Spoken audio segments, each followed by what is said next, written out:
Welcome on the show ખાના ખજાના. ભાઈ recipe જેટલી મહત્ત્વની છે, એના સ્ટેપ્સ જેટલા મહત્ત્વના છે, એની રીત જેટલી મહત્ત્વની છે, એટલી જ મહત્ત્વની છે રેસીપી પ્રિપેર કરતી વખતે અપાતી ટિપ્સ. આ નાની નાની ટિપ્સ તમને ખૂબ જ સામાન્ય લાગતી હશે, પણ તમારી ડીશને પરફેક્ટ ટચ આપવા માટે આ ટિપ્સ ખૂબ જ મહત્ત્વની છે. થોડી ટિપ્સ વિશે આજે હું વાત કરીશ. ખૂબ જ સામાન્ય એવી ટિપ્સ હોય છે, પણ એને ધ્યાનમાં રાખવી ખૂબ જ જરૂરી છે. જેમ કે જ્યારે મોકટેલ આપણે સર્વ કરતા હોઈએ ત્યારે બને એટલો ટોલ ગ્લાસ લેવો જોઈએ કે જેથી મોકટેલ ખૂબ જ એટ્રેક્ટિવ લાગે. મોકટેલ્સમાં તમે જે પણ ફ્રૂટ્સ ઉપયોગ કરો છો એ ફ્રૂટ્સ બને એટલા ફ્રેશ હોવા જોઈએ. ઘણી વખત ફ્રૂટ્સ કટ કર્યા પછી આપણને ભય હોય છે કે કાળા પડી જશે, તો શું કરવું? એ વખતે તમે એની પર લેમન જ્યુસ જો એડ કરશો, એનાથી સ્પ્રિંકલ કરશો, તો એ જે ડિસ્કલરેશન થવાનો જે ભય છે એમાંથી તમે મુક્ત થઈ જશો. બીજું કે જ્યારે પણ મોકટેલ લેતા હોઈએ ત્યારે એના બધા જ ઇન્ગ્રીડિયન્ટ્સ એડ કર્યા પછી એને કોઈ વખત પણ શેક ન કરવું જોઈએ અને ફ્રેશલી જ એને લઈ લેવું જોઈએ. એવી સામાન્ય બાબત ધ્યાન રાખવાની છે જ્યારે કોઈ ફરસાણ રેડી કરતા હો. જ્યારે પણ ફ્રાય કરેલા કોઈ પણ ફરસાણને તમે ડિશમાં કાઢો છો અથવા તો ડિશમાં લો છો ત્યારે ટિશ્યુ પેપરની ઉપર એને લેવા જોઈએ કે જેથી એક્સ્ટ્રા જે ઓઇલ છે એબ્ઝોર્બ થઈ જાય. તો આવી સરસ મજાની ટિપ્સ લઈને અને સરસ મજાની રેસીપી લઈને અમે રોજ તમારી સમક્ષ આવીએ છીએ. તો આજે એક નવો શો છે જેમાં નવા એક્સપર્ટ, નવી રેસીપી અને સરસ મજાની રેસીપીને રિલેટેડ ટિપ્સ. તો ચાલો જોઈએ કિચન ટેબલ ઉપર. આવી ગયા છે આપણા કિચન ટેબલ ઉપર. સરસ મજાની રેસીપી આજે તો શીખવાની છે અને એમાં પણ એ સ્પેસિફિક રેસીપી છે સ્ટાર્ટર્સ. સ્ટાર્ટર્સ વિવિધ પ્રકારના હોય છે, વિવિધ પ્રકારના ઇન્ગ્રીડિયન્ટ્સમાંથી બનતા હોય છે. તો આજે આપણે આપણા એક્સપર્ટ પાસેથી જાણીશું કે આ સ્ટાર્ટર કયું છે, કેટલી મિનિટમાં બનશે, કયા કયા ઇન્ગ્રીડિયન્ટ્સની જરૂર પડશે અને કયા કયા સ્ટેપ્સને ધ્યાનમાં રાખવાના છે. તો ચાલો મળી લઈએ આપણા એક્સપર્ટને. કેમ છો Binduben? Fine. Welcome on the show. Thank you. કેવું લાગે છે શો પર આવીને આજે? બહુ જ ફાઇન. એક્સાઇટેડ છો? હા. અને નર્વસ નથી ને બિલકુલ? ના. ઓકે, તો આજે કયું સ્ટાર્ટર લઈને તમે આવ્યા છો શોમાં? આજે હું વેજ ચીઝ બોલ બનાવવાની છું. ઓકે, અને આ સ્ટાર્ટર બનતા કેટલો સમય લાગશે? જો આપણી પહેલેથી તૈયારી હોય તો 15-20 મિનિટમાં તમે બનાવી શકો છો. ઓકે, અને આ સ્ટાર્ટર તમારું પોતાનું ઇનોવેશન છે કે તમે શીખ્યા છો કોઈની ના, હું શીખી છું. ઓકે, કોની પાસેથી શીખ્યા? હું મારા ભાભી સાથે શીખી છું. ઓકે, રિલેટિવ્સ પાસેથી હંમેશા હા. આપણે રેસીપી શેર કરતા હોય અને પછી ઘરે આના નવા નવા અખતરા કરીએ અને પછી સક્સેસફુલ થઈ જાય. આજે આપણે બનાવવાના છે વેજ ચીઝ બોલ સ્ટાર્ટર. તો એના માટે કઈ કઈ સામગ્રીની જરૂર પડશે? મેદો છે સ્લરી માટે, આ છે ગાજર છીણેલું, ચીઝ છે છીણેલી, ફણસી ઝીણી સમારેલી છે, બટાકું છીણેલું છે, કોબીજ છીણેલી છે, પેપ્સિકમ છે છીણેલા, કોથમીર સમારેલી, આ છે મરીનો પાવડર, ઝીણા સમારેલા મરચાં, મીઠું અને સોસ, અને આ છે બ્રેડ ક્રમ્સ અને તળવા માટે તેલ. ઓકે, ઇન્ગ્રીડિયન્ટ્સ પરથી તો એવું લાગે છે ખૂબ જ એટ્રેક્ટિવ ઇન્ગ્રીડિયન્ટ્સ છે ને વેજીટેબલ્સનો આપણે વધુ ઉપયોગ કર્યો છે એટલે ડીશ એકદમ હેલ્ધી બનશે. હેલ્ધી અને છોકરાઓને બી ખાવામાં મજા આવશે. એ લોકો ચૂઝી હોય તો આવી રીતે નવા નવા સ્ટાર્ટર બનાવીને આપણે તો લઈ શકે છે. સ્ટાર્ટર અને જોડે બધા વેજીટેબલ છે અને ચીઝ છે એટલે છોકરાઓને વધારે એટ્રેક્ટિવ લાગશે અને ખાશે. 100%. તો આપણે રેસીપી બનાવવાની શરૂઆત કરી લઈએ. સૌથી પહેલા આ સ્ટાર્ટર બનાવવા માટે શું કરીશું? આ જે સામગ્રી આપણે છે એ બધી થોડી મિક્સ કરવાની છે, એના બોલ્સ કરવાના છે અને પછી એને ફ્રાય કરવાના છે. ઓકે, તો આપણે શરૂઆત કરી લઈએ. ઓકે. સૌથી પહેલા એક મિક્સિંગ બાઉલ લેવાનો છે. હા. એની અંદર શું લઈશું? બસ બધું થોડું થોડું એડ કરીશું. ઓકે, છીણેલી કોબીજ એક છે. છીણેલી કોબીજ. લગભગ કેટલી ટેબલ સ્પૂન લઈશું અત્યારે? અત્યારે આપણે એને 2-3 ટેબલ સ્પૂન લઈશું. ઓકે. સિઝનલ જે પણ વેજીટેબલ હોય, ફ્રેશ હા, ફોર્મમાં કંઈ બી મળતા હોય એને આપણે લઈ શકીએ છીએ. ઓકે, તો 3 ટેબલ સ્પૂન જેટલી આપણે છીણેલી હા. કોબીજ લીધી છે. 3 ટેબલ સ્પૂન આપણે ગાજર લઈશું. ગાજરની છે. ગાજર વિટામિન એ થી ભરપૂર હોય છે જે આપણી આઈઝ માટે, સ્કિન માટે, હા. હેર માટે ખૂબ જ ઉપયોગી છે. તો 3 ટેબલ સ્પૂન જેટલી ગાજરની છે. આ છે કેપ્સિકમ. ઓકે, છીણેલું કેપ્સિકમ લગભગ 2 ટેબલ સ્પૂન જેટલું. અને ત્યારબાદ ઝીણી સમારેલી ફણસી છે. ઓકે, ફણસી પણ ખૂબ જ હેલ્ધી હોય છે આપણા બોડી માટે અને ઘણા લોકોને ફણસી અને ફણસીનું શાક નથી ખાતા તો Exactly. એમાં આ મિક્સ કરી લો તો તમને વાંધો ન આવે. ખ્યાલ ના આવે અને એને હેલ્થ બેનિફિટ્સ પણ મળી. તો એ પણ લગભગ આપણે 3 ટેબલ સ્પૂન જેટલી લીધી છે. અને આ છીણેલું બટાકું છે. ઓકે, અને તમે જૈન હોવ તો તમે એને કેળામાં પણ એડ કરી એ શકો તમે છો. સબસ્ટિટ્યુટ તરીકે કેળાનો હા. ઉપયોગ કરી શકો. કરી શકો છો. અત્યારે લગભગ 2 ટેબલ. એક બટાકું જે હા, છે, એક બટાકું છે. હા, એને મેશ કરીને આપણે લીધું. અને જે ફણસી છે એને બાફી લીધી હતી આપણે? ના, બધું કાચું છે. કાચું જ લીધું છે. મેં બટાકું જ બાફેલું છે અને છીણીને મૂક્યું છે. ઓકે, હવે બ્રેડ ક્રમ્સ. ઓકે, બ્રેડને આપણે નાના નાના પીસમાં કટ કરી અને પછી ફ્રાય કરી અને પછી એનો ભૂકો કરી અથવા ટોસ્ટનો ભૂકો. બ્રેડ ક્રમ્સનો જે આપણે અત્યારે ઉપયોગ કરીએ છીએ એ તમે કઈ રીતે બનાવ્યા છે? જનરલી બજારમાં બહાર રેડી મળે છે, પણ મેં આ મારા ઘરે બનાવેલા છે.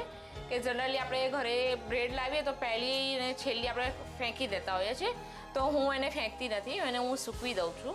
પછી એને હું મિક્સરમાં ક્રશ કરીને એના બ્રેડ ક્રમ્સમાં કન્વર્ટ કરી લીધા છે. ઓકે, એટલે આજે એક સરસ મજાની ટીપ મળી ગઈ કે જનરલી આપણે ફ્રાય કરતા હોઈએ છીએ બ્રેડને અને પછી એમાંથી બનાવતા હોઈએ છીએ. આવી રીતે સૂકવીને પણ રેડી થઈ શકે છે. તો અત્યારે કેટલી ટેબલ સ્પૂન આપણે બ્રેડ ક્રમ્સ લીધા? મેં એને 2-3 ટેબલ સ્પૂન લીધા છે કે જેનાથી આને થોડું બાઇન્ડિંગ આવી જાય એના માટે. આ છે મરી પાવડર. ઓકે, એ આપણે એડ કરીશું લગભગ 1 ટેબલ સ્પૂન જેવી. ઓકે, ત્યાર પછી છે લીલા મરચાં સમારેલા 1 ટેબલ સ્પૂન. ઓકે, અને સ્વાદ પ્રમાણે મીઠું. તમે હાઉસવાઈફ છો, જોબ કરો છો, કઈ કઈ એક્ટિવિટીઝ કરો છો? હું હાઉસવાઈફ જ છું, પણ હું જનરલી હાઉસવાઈફ તો છું, પણ હું જોડાયેલી છું ડાયનેસ ફોર્ટ ક્લબમાં. ઓકે, કે જે સામાજિક સેવાના કાર્યો કરે છે હા, ક્લબ. એમાં હું પોતે સેક્રેટરી છું. ઓકે, એટલે એમાં પણ તમારું ઘણું બિઝી શેડ્યુલ રહેતું હશે. હા. ઓકે, તો ઇન્ગ્રેડિયન્ટ્સ બધા આપણે લઈ લીધા છે મિક્સિંગ હા. બાઉલમાં. હવે બસ એને મિક્સ કરવાના છે. ઓકે, બરાબર એને મિક્સ કરી લઈશું. તો કુકિંગનો શોખ તમને પહેલેથી જ છે? હા. અને તમે કોની પાસે કુકિંગ શીખ્યા છો? એમ તો હું મમ્મી સાથેથી શીખી છું, પણ મને થોડો વધારે શોખ છે, તો હું કોઈ જાતે ટીવી પર પણ, શો હા. આવતા હોય હું એમાંથી બી જોઉં છું અને ઘરે રેસીપી લખું છું બી ખરી. ઓકે, અને પછી તમે સમય હા. મળે ત્યારે એને બનાવો છો. બનાવું. અમારો શો કેવો લાગે છે તમને? સરસ. હું એમાંથી તમને જોતી હોઉં ઘણું છું. જાણવા મળે હા. છે. સરસ ટિપ્સ મને અમુક ગમે છે કે જે મને યુઝ બી થાય છે. હા, નાની નાની ટિપ્સ હોય છે એ રેસીપીને એકદમ પરફેક્ટ બનાવતી હોય છે. હા. સાચી વાત છે. આપણે મિક્સ કરી લેવાનું છે પ્રોપરલી અને હા. પછી શું કરીશું? બસ પછી એના બોલ્સ બનાવીશું અને વચ્ચે ચીઝ કરી અને એને ફ્રાય કરીશું. ઓકે, બોલ્સ આપણે કઈ સાઈઝના બનાવવાના છે? આપણને ગમે રીતના, એટલે આપણે નાના જ બનાવીશું કે કે જનરલી માટે આપણે આપીએ છીએ તો. ઓકે, તો આમાં આપણે વેજીટેબલના વેરિએશન પણ જો આપણે ઈચ્છીએ તો એ પ્રમાણે લાવી શકીએ છીએ. લાવી શકીએ છીએ કે આપણને પસંદ હોય તમે Vegetable વેજીટેબલ તમે- એડ કરી શકો છો. યસ. તો જ્યાં સુધી આપણા બોલ રેડી થાય છે ત્યાં સુધી તેલ ગરમ કરવા માટે મૂકી દઈશું. હા. અને આપણે ડીપ ફ્રાય કરવાના છે. હા, ડીપ ફ્રાય. ઓકે, તો તેલ પણ આપણે એડ કરી લઈશું પેનમાં. ઓકે.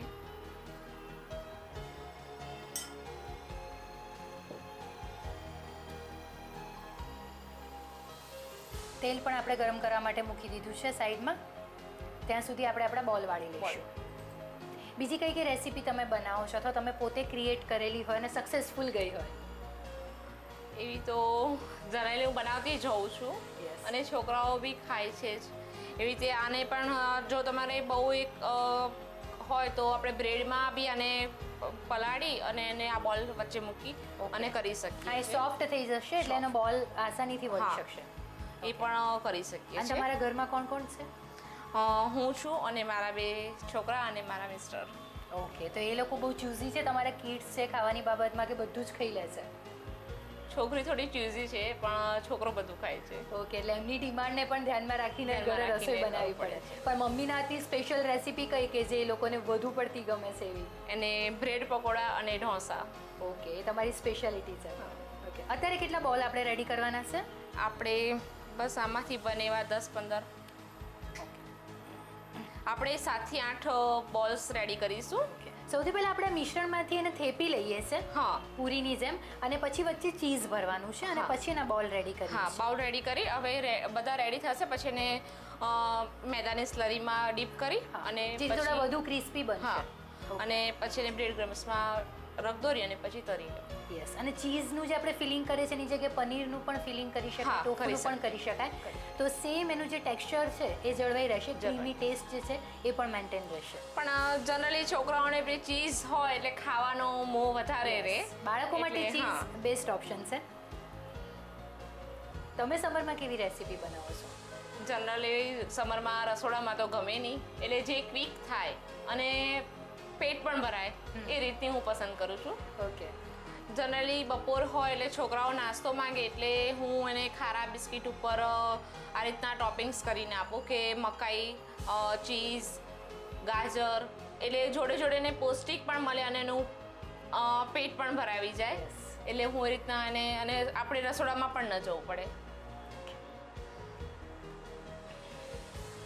હવે આપણા જે 7 બોલ હતા એ રેડી થઈ ગયા છે. હવે એને આપણે સ્લરીમાં ડીપ કરીશું, પછી એને બ્રેડ ક્રમ્સમાં રગદોરી અને પછી ફ્રાય કરીશું. તો સ્લરી બનાવીશું, એના માટે શું કરીશું? એને આપણે બાઉલમાં લઈશું થોડો. સૌથી પહેલા બાઉલમાં શું એડ કરીશું? મેદો છે. ઓકે. અને જરૂર મુજબ થોડું એનું એડ કરવા માટે પાણી. ઓકે, લગભગ 3 ટેબલસ્પૂન જેટલો મેદો અત્યારે લીધો છે. હા. અને પછી પાણી એડ કરીશું. હા.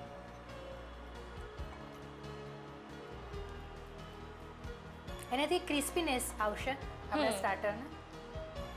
એને એના ઉપર ક્રિસ્પીનેસ કરવા માટે આપણે પછી બ્રેડ ક્રમ્સ લીધેલા છે. આપણે કોટિંગ કરીશું અને લમ્સ ન રહી જાય એનું ધ્યાન રાખીશું સ્લરી બનાવતી વખતે. હા, એ ખાસ ધ્યાન રાખવાનું. યસ, એટલે એને હલાવતા રહેવું પડશે, મિક્સ કરતા રહેવું પડશે. તમારી ફેવરિટ રેસીપી કઈ? તમને સૌથી વધારે કઈ ડીશ ભાવે છે? મારી ફેવરેટ તો ભાજી પાઉં જ છે અને હું જનરલી વધારે બનાવું છું એ. ઓકે, ફ્રીક્વન્ટલી તમારા ઘરમાં બનતું હશે. તો આપણી સ્લરી રેડી થઈ ગઈ છે. હા, સ્લરી રેડી થઈ ગઈ છે. ઓકે. હવે એને આપણે ડીપ કરીશું. ઓકે, પણ આપણા બોલ્સ છે ને સ્લરીમાં ડીપ કરીએ એ પહેલાં લઈ લઈએ એક બ્રેક. ઓકે. સ્ટાર્ટર્સના બોલ્સ તો વળી ચૂક્યા છે અને સ્લરી પણ રેડી થઈ ગઈ છે, પણ આગળની પ્રોસિજર પર વધીએ એ પહેલાં લઈ લઈએ એક બ્રેક. શરીરના સંપૂર્ણ ફાયદા માટે વિવિધ પોષક તત્વો ખાસ મહત્વના રહે છે. આવું જ એક વિટામિન છે વિટામિન ડી. નિષ્ણાતોનું કહેવું છે કે તેની ઉણપ જલ્દીથી ધ્યાનમાં આવતી નથી. પ્રો હાર્મોનનો સમૂહ છે વિટામિન ડી, જે સૂર્યપ્રકાશ, ખાનપાન અને વિવિધ સપ્લિમેન્ટ્સમાંથી મળે છે. આ વિટામિન શરીરમાં કેલ્શિયમનું પ્રમાણ જાળવી રાખવામાં મદદ કરે છે. ઇન્ડિયન કાઉન્સિલ ઓફ મેડિકલ રિસર્ચનું કહેવું છે કે રોજિંદા જીવનમાં હાર્ટ અને મસલ્સની કાર્યક્ષમતા, આ સિવાય કેટલીક બીમારીઓથી રક્ષણની ક્ષમતામાં વધારો કરે છે. દિવસ દરમિયાન સવારના હળવા સૂર્યપ્રકાશમાં 30 મિનિટ બેસવું જોઈએ. સૂર્યપ્રકાશ ઉપરાંત વિટામિન ડીનો સ્ત્રોત દૂધ અને દૂધની બનાવટો પણ છે.